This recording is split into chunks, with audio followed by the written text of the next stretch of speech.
people, we're back with WOD number 3. So our warm-up is going to be 5 minutes, and we're going to start with 15 jumping jacks. So tier 1 people, I want you to give me as close as you can to a jumping jack, whether it's stepping and reaching. If you can do the full jumping jack, that's fine. That would be great.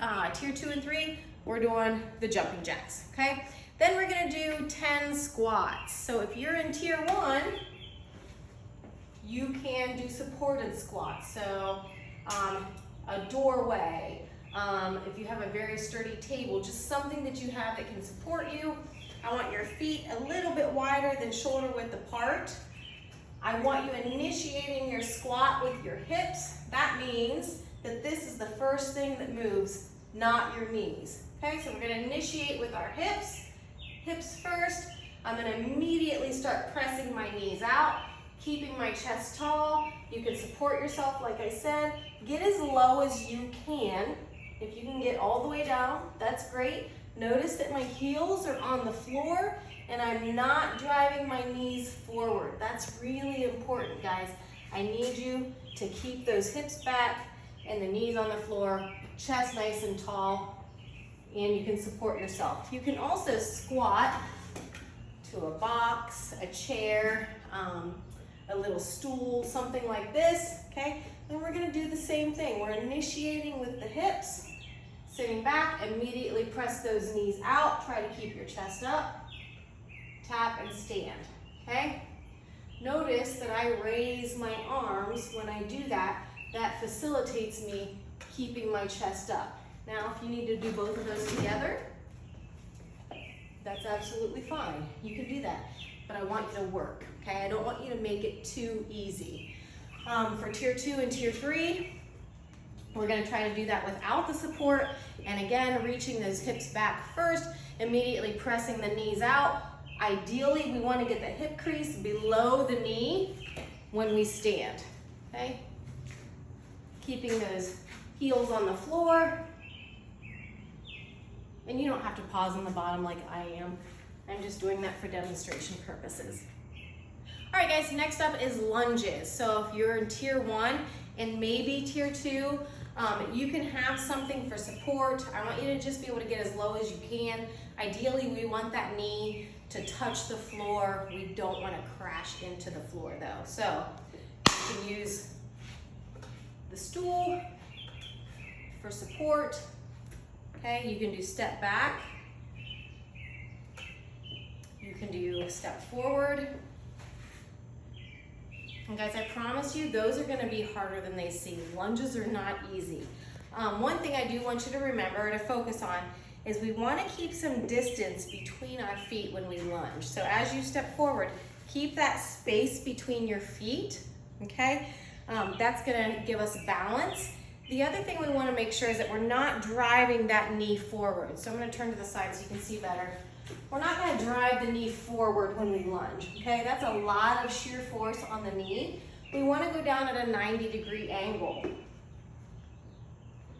okay? So, tier 3, I do expect you guys to be able to do some lunges. Tier 2, I want you to do your best. I'm hoping that you can do some lunges. Tier 1, again, if you need the support and you can't get down all the way, that's absolutely fine.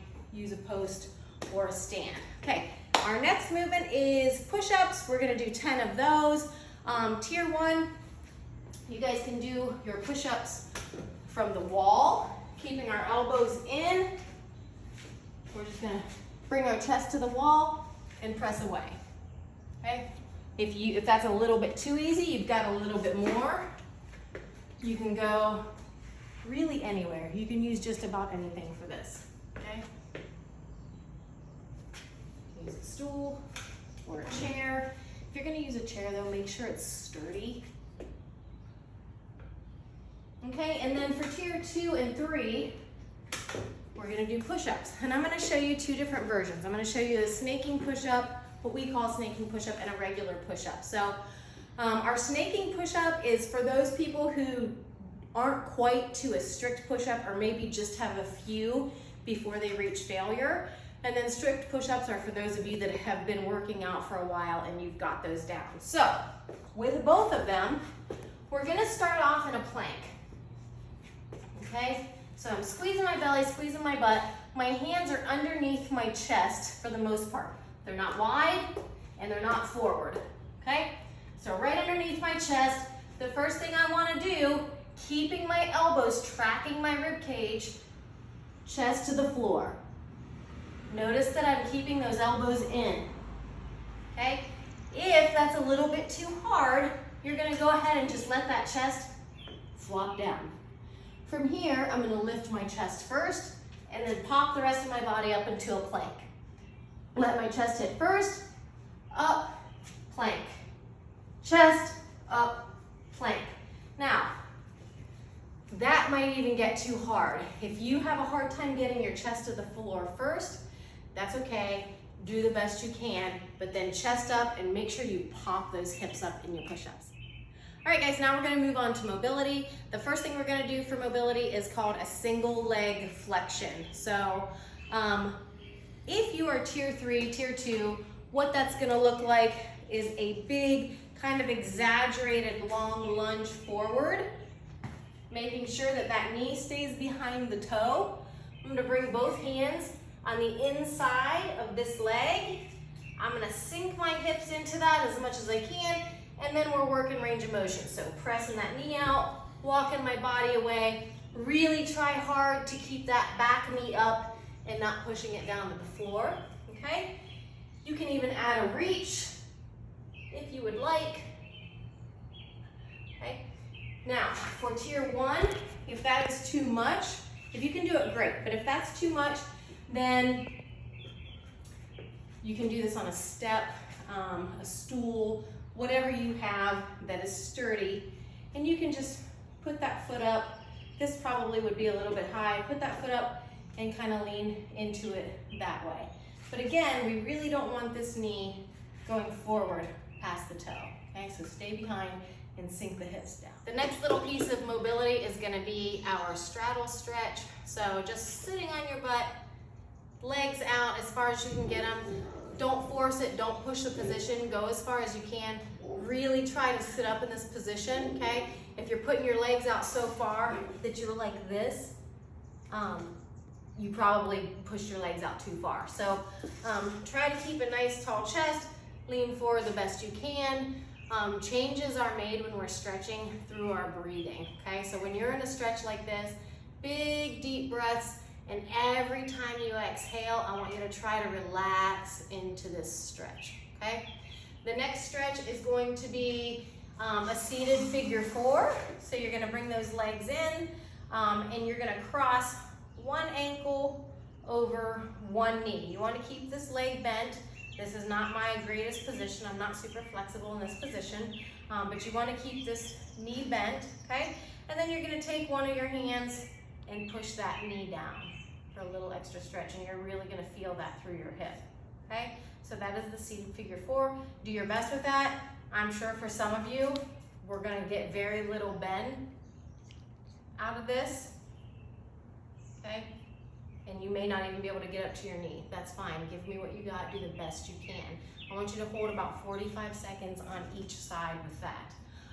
And then the next stretch, I think you guys have already done this one, it's gonna be shoulder opener number 3. So you're just gonna find a wall, guys, and you are gonna press, arms locked out into the wall, and you're also gonna press your sternum down towards the floor.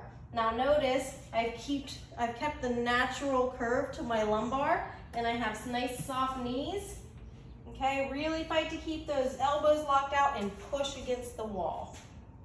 All right, guys, that brings us to the workout, so the WOD of the day. It's gonna be a 30-minute cardio session. I know you guys are all super stoked about that. So the cardio is gonna be your choice, okay? So it could be a walk, a run, bicycle, treadmill, elliptical, if you have a skier or a rower, any of those things are fine. I do want to make a note though that don't go too easy. Like if you're in tier 2 or tier 3, don't choose something that you know is gonna be too easy for you, okay? So 30 minutes, and then every 6 minutes, you've got to stop, and you're gonna give me 15 squats, 10 push-ups, and 10 alternating lunges, okay? Now, the clock keeps running, so you get 6 minutes into your cardio, now it's time to do your squats and your push-ups and your lunges. That time that it takes you to do those things is taking away from your next 6 minutes, okay? So the clock doesn't stop while you do those things. So if it takes you 3 minutes to get those things done, then you've only got 3 minutes now till the next time that you have to do them. So again, 30 minutes, you're gonna walk, you're gonna run, you're gonna jog, you're gonna bike, you're gonna row, you're gonna ski, or you're gonna elliptical, whatever it is, okay? Every 6 minutes during that 30 minutes, so that's gonna end up being 5 rounds, you're gonna give me 15 squats. 15 squats.